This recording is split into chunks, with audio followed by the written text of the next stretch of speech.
Hey guys, and welcome back to Battlefront Updates.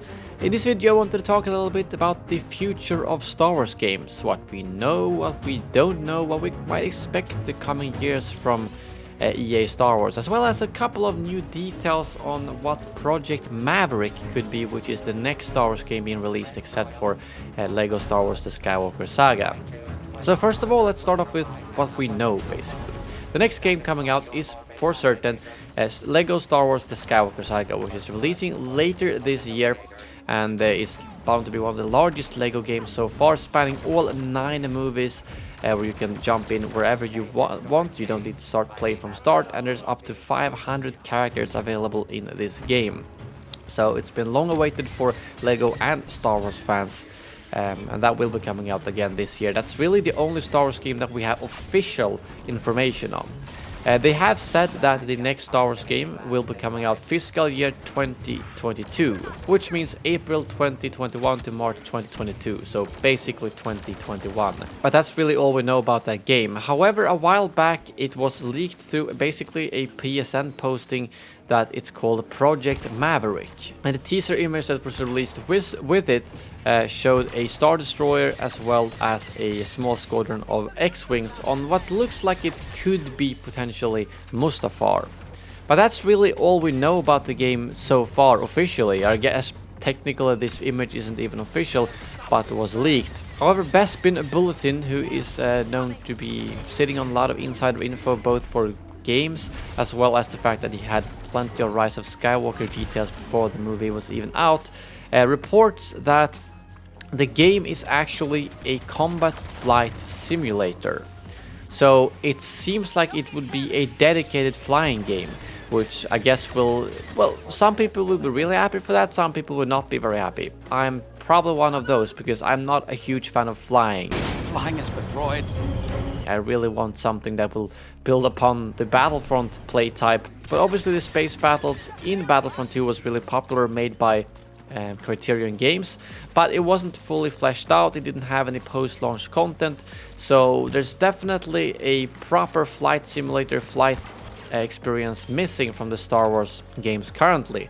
So I still think it's a good idea, even if it might not be my favorite type of game. And this game is being developed by EA Motive, the people behind the campaign of Battlefront 2, who, as far as I know, haven't really developed their own game yet, but has just been like a supportive studio. And like I mentioned, this game is expected to be releasing in 2021 roughly, or potentially early 2022. So it's still more than a year left before this game is being released, and I'm thinking they could potentially be showing a teaser to this game during EA Play this year, because if they don't, it's gonna be really close to the release if they're waiting for next year's EA Play, and that's usually where they tend to reveal these kind of stuff just to get maximum exposure.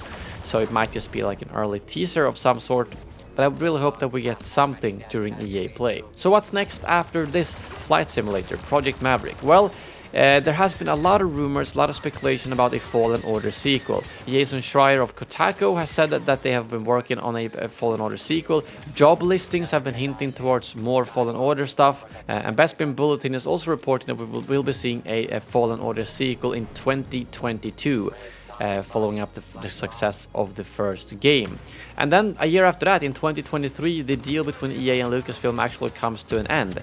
So it's very possible that they've already come to some type of agreement that EA will hold on to the Star Wars license, but considering it hasn't been a very big success this year, the last year, I would say it's been very popular, with Battlefront 2 making a fantastic comeback, Fallen Order, but up until that there's been a lot of cancelled games, a lot of disappointment.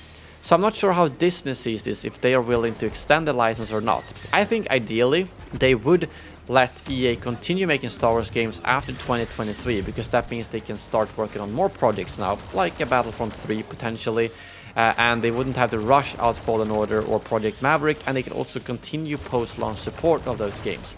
But by 2023, maybe open it up so that other studios and other publishers can tackle Star Wars games as well. I think that would be the ideal situation. That would be win-win for everyone, really. Don't make another exclusive Star Wars deal, but open it up to more studios. I think that's the best for everyone. Let them compete, come to pitches with Disney, and whoever has the most resources and best pitches, let them do a Star Wars project. And if we ever do get a third entry in EA's Battlefront series, it probably wouldn't be until 2024 or 2025 the earliest, but that's very speculative, and as of right now it doesn't seem like they have any plans for that, which is a shame. I would personally have thought it would be a better idea to work on Battlefront 2. It has such a good foundation with so much content that it would be hard to make a Battlefront 3 and not include all of that.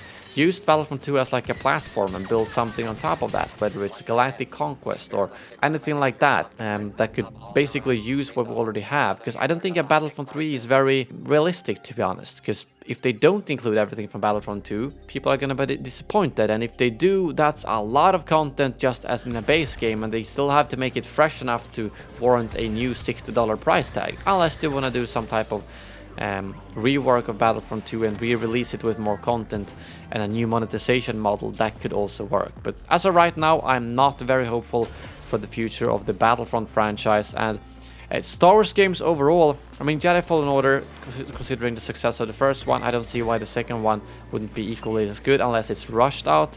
I'm not sure what to think of Project Maverick, considering I'm not much of a flying person myself, but as for the community's sake, I think a lot of people will be very happy if it is indeed a combat flight simulator with probably and hopefully VR as well, and maybe even more depth than the space battles had in Battlefront 2. But that's really how it's looking right now with the future of Star Wars games, what we know, what we roughly know from leaks, and, well, what we can speculate about the future, simply put. What do you guys think the future of Star Wars games has in store for us? Please let me know in the comments below. Thank you very much for watching, and as always, may the Force be with you.